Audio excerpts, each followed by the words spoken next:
ama sapenin hitabang chan lopi chan phai chan sawa injing pakai pathen he jen pathen thangwan kapi ma sapenin he chuwana pakaya jana chang pastor reverend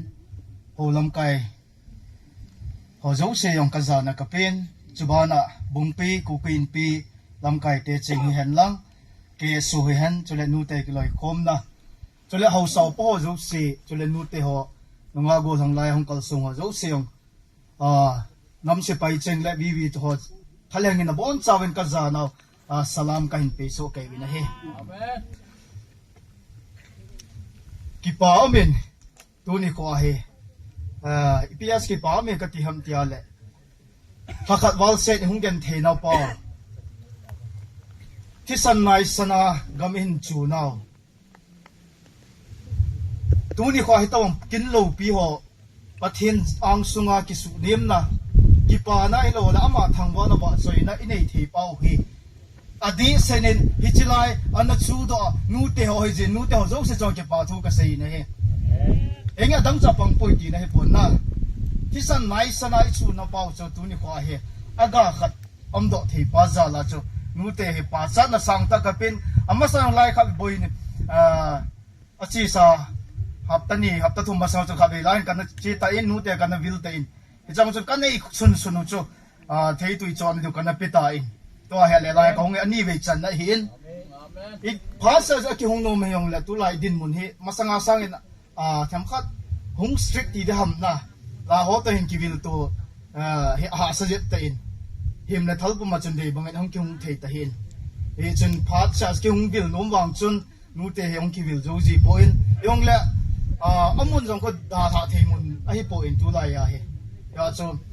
lang chung lang gal dot po sa hin tui china hin den po sa hin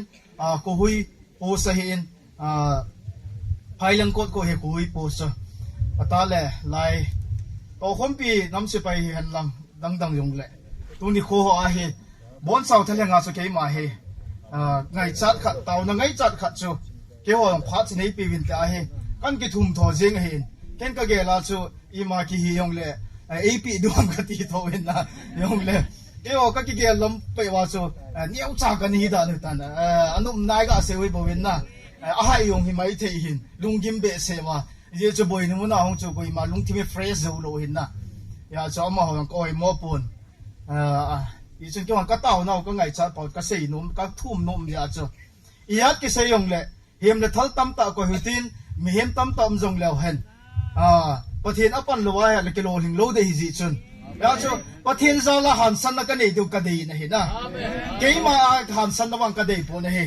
ji chu ka ki so na pa kai hin ka ki so na pa kai ba gal zo na pa kai hi ding hi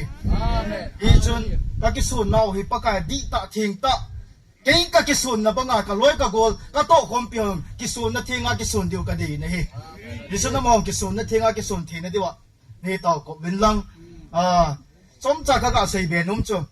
ke wang chu tu kum gala ko na ka chi pi chu ecclesiastes thuil pa bung thum chang khana pa chang gi chan ko ka chi pi hi aji chu thil jong sen pha da nei ati hin na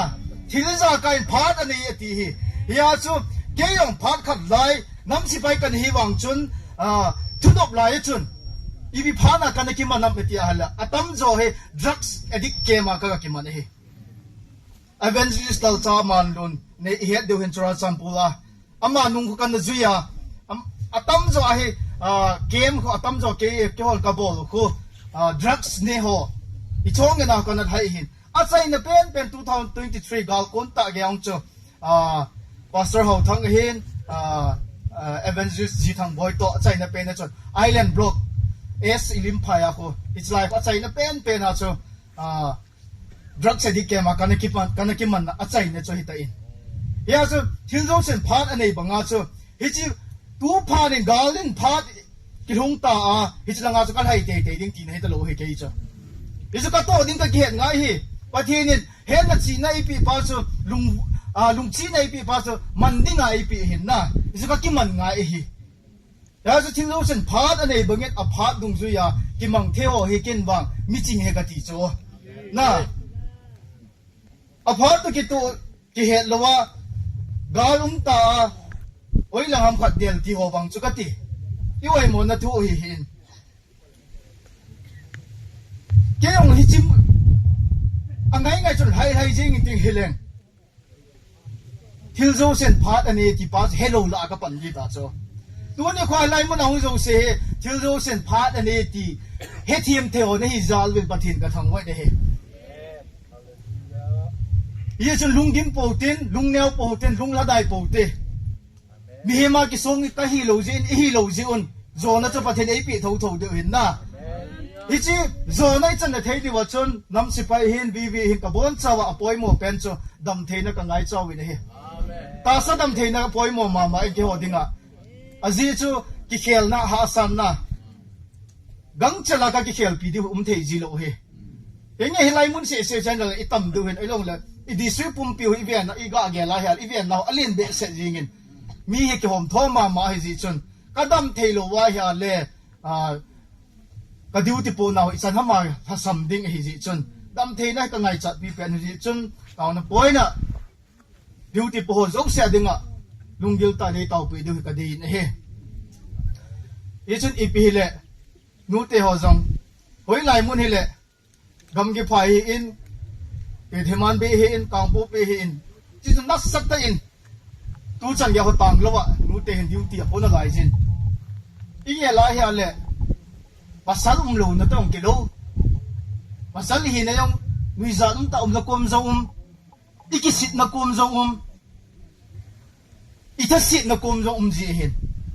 tu chung de cho bo jang na mo ngin pasal ki jing wangin ama sa chunga konga chun kamit hi longin nu te ki su kha na akimu jin aki po zo po in yong la to ni kho nu te in na pan la danu le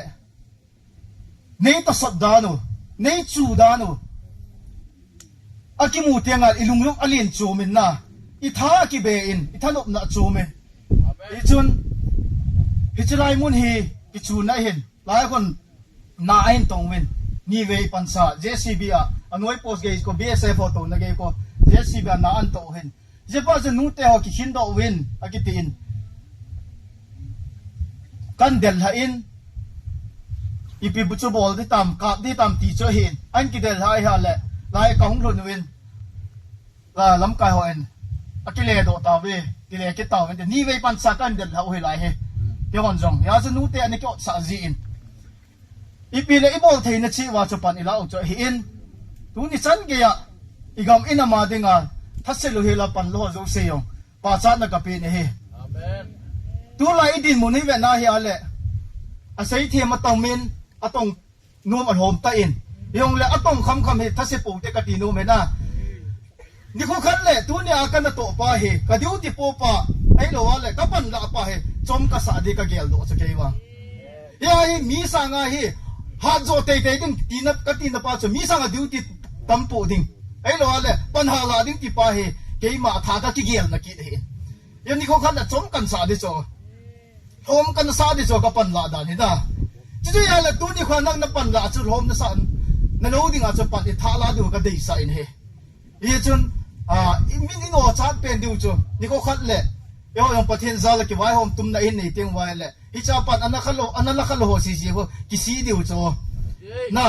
le si nong ki si du tu so nong ki si du wa ka ta the he lo ham ye chu ki si na lo di wa atha tin phat in ei wa ha le tu a pan ilao sang pan la bel ti ka tit na nom ki ne hin atam zo he WhatsApp ma gal ka ho he na sa in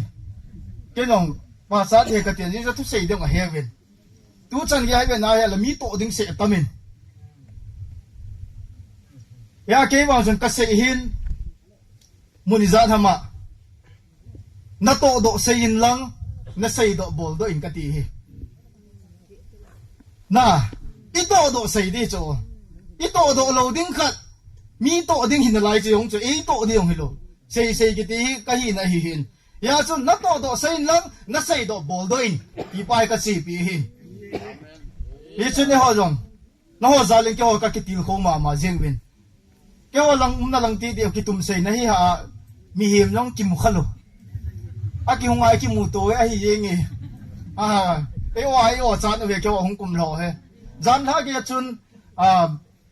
sapang ho yang thanom so ke ven hitabang pan angol taw na de hi ti lekha ki mo ko na cha ki ko so ke wai cho ahin la amun hin in to talo saibol se ale ake khat be cho him na thal pu ma chung kum la de ti hin na to chu iza nam him na thal in ge da sa kit hin ja anu anu khat am ja chu mi hi dei banga thanom ta ta ho yang kan pui la thei ta po win ka zau ta si de yel hi win lang ite ha san mun ma taw num lo ti ta bang khat na ni e gel hi win lang idin mun e to lo hi ji chun i pi hi le no ho za lang ke til kho omen tu ni kho amun hi ige ngai to a le hi ta bang hi i chan di wang lom lo hin yong le pathian ni ke dang tan na hin tongin hi chlai muna ti san nai san kai na muna pathian i wa soyun itawun